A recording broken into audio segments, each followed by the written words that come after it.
Right, so let's now move on to stage 3 of this lower back protocol that I've been using to help get myself back to moving out of as much pain as I was in a week and a half ago. So we've got 4 movements here, and so far in stage 1 we've looked at calming everything down. Stage 2 we've looked to start to introduce a bit more movement.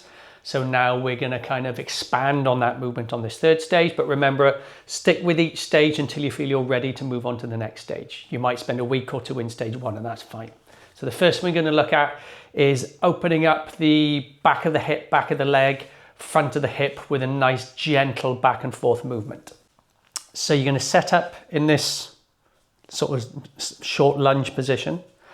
First thing I'm going to do is drop my bum towards my back heel and allow my front leg to straight, and I'm also allowing my upper body to kind of round and fall and fold forwards.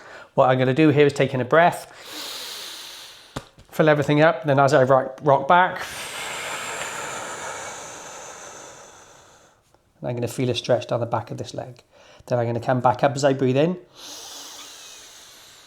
Then I'm going to go forwards, squeeze the glute, open the front of my hip.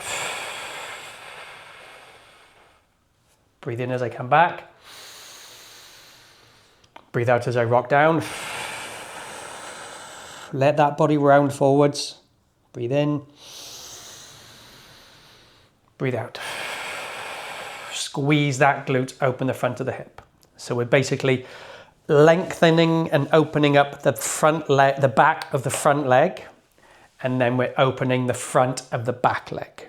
And we're rocking back and forth between the two. So you would do your set amount on one side, then you would swap, and you would do your set amount on the other side. Movement 2, standing hinge to glute squeeze. We've done our kneeling variation where we were down on our knees and we're sending our hips back and then squeezing our glutes to the top. So now we're taking that same principle, but we're going to do it standing up. Gives you a little more potential for a bit more range of motion and gets you to really kind of feel and use the hips and glutes well. So you're going to start off by standing completely upright, so your head is over your shoulders, is over your pelvis. You're going to just bend your knees, but stay completely upright. That's as much as your knees bend and move. So now we purely want to move through the hips. You want to slightly shift all of your weight towards the front of your feet. So it should feel like your heels just want to come off the floor. They don't have to, but they should just feel like they want to. Knees stay exactly where they are. I'm thinking about a long spine. I'm trying to send my head straight up. I'm not arching my back. I want to make my spine as long as I can. Then I'm just going to send my hips back, but I'm going to maintain that long spine. So as my hips move back, my head is trying to move in the opposite direction. Again, I'm not arching my back. I'm trying to lengthen my spine. Okay, so I'm basically trying to feel all of this stretch. Okay, when I come back up, I'm imagining I'm pushing through the floor and I'm only going to squeeze my left bum cheek. Knees never straighten. Squeeze my left bum cheek hard and your body should turn in that direction. Knees don't straighten. Then I'm going to send my hips back again. Long spine. Bum and head as far away from each other as you can. Push through my right foot more. Don't straighten the knees. Squeeze the right glute at the top, left glute relaxed, and my body will turn that way. Send my hips back again, keeping all that weight mid to forefoot. Long spine, push through the floor, both feet. Squeeze at the top, and that's 1. So hinge, squeeze on the left, hinge, squeeze on the right, hinge, squeeze both. Okay, what we're trying to get your hips to do here is to rotate without any tension and also fully open at the top. So we're putting hip flexion and extension through a nice big range of motion.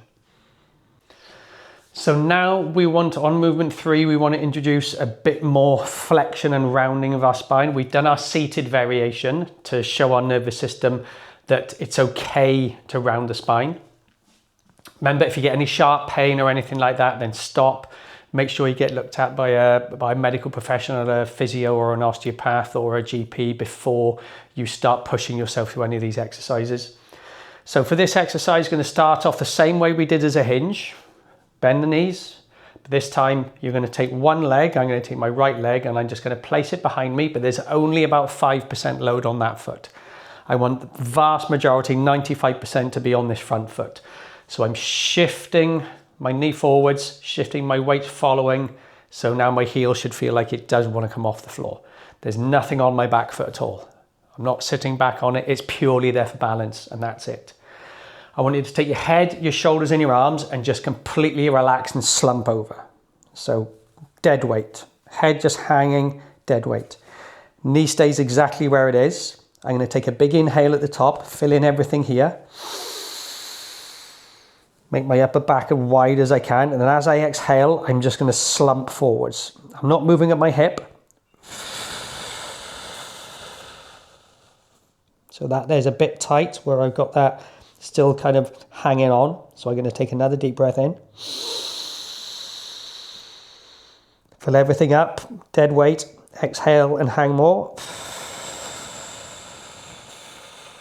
But it should always feel like you're pushing this foot into the floor. Another inhale. Fill up my back.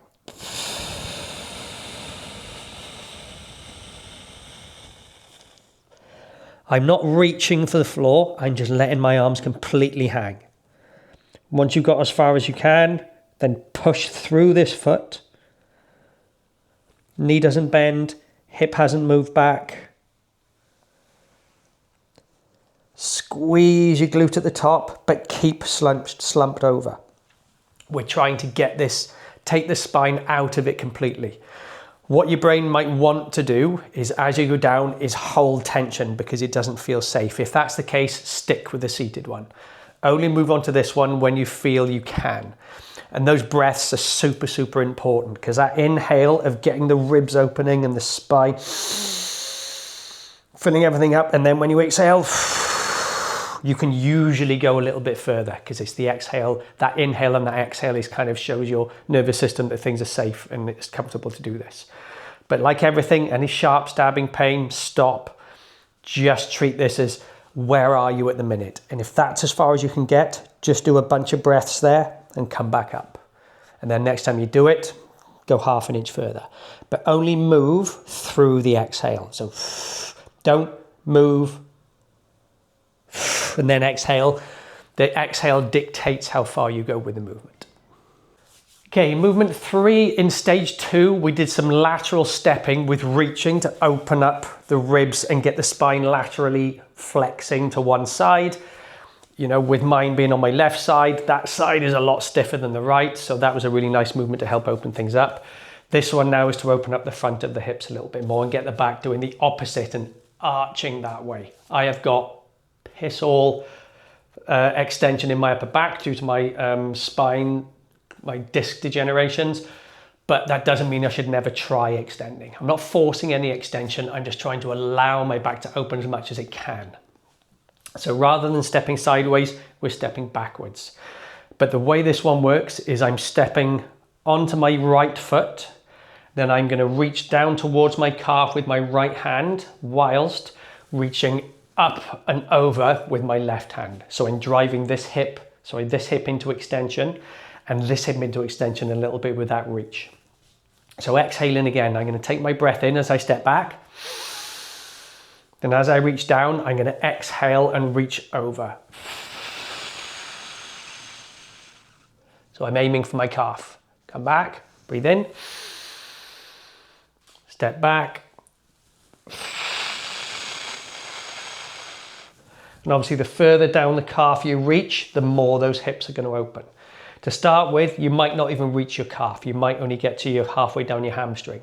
Absolutely fine. Use the breathing again to dictate how far you're going to go.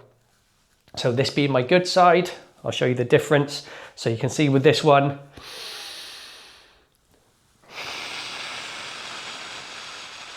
I can quite comfortably reach down towards my calf. When I do the side where I had the flare up on,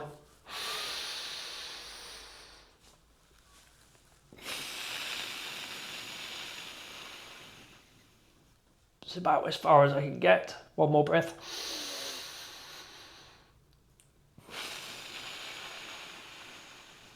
So just down to my knee joint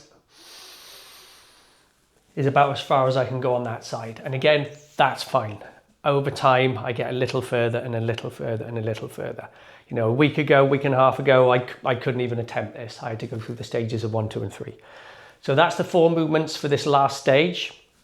Like I said, don't move on to the next stage until you're super confident with all of the movements. Use your breathing as your guide. If you can't exhale in a movement or in a position, then you're not ready for it.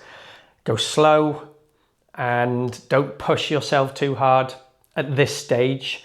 This is just reintroducing some simple movement, get the nervous system to calm down, get the pain to reduce, because that's the biggest thing I know with lower back pain is the pain sucks.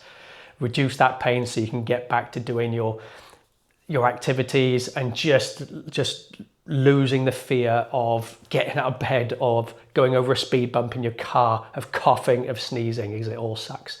But like I keep reiterating, if you haven't been to a GP or a medical practitioner or a physio, go and see them so you can at least get a diagnosis or get them to advise you what you should be able to do.